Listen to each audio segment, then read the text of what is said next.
You know why we're wrong, man? Casimero walang pag-asang manalo sa monster ng Japan na si Naoya Inoue. Ayon po sa mga Japanese fans, walang pag-asang manalo si Casimero kay Naoya Inoue.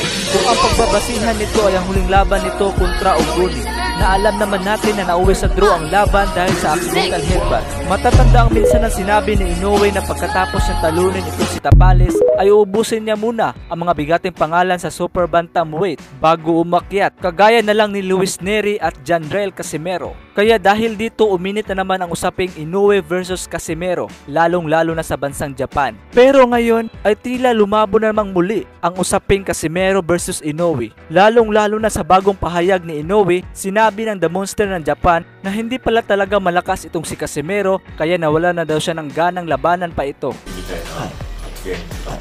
カシメロ自体に興味はないです。それはもう本心というか、煽りとかじゃなくて、そうですね。興味はない。 Ayon din sa former champion na si Luis Neri, hindi na rin daw siya interesado na labanan pa itong si Casimero. Kung ating pagbabasihan mga idol, malaking epekto ang huling performance ni Casimero kontra Oguni. Dahil dito sa tingin ng karamihan, hindi magtatagal si Casimero kung ang The Monster ng Japan ang kanyang makakalaban. Power punches, the jab. The smaller man won the jab battle, and the smaller man. At kahit sa former champion na si Luis Neri, ay mahirapan din itong si Casimero na makasabay.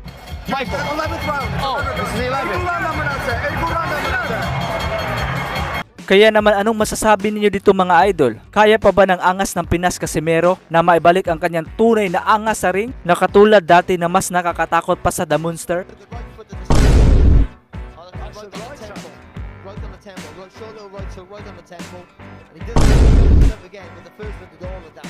Jumped in with a body shot, which initially I thought was what had done it, and then he lands with two right hands to the side of the head.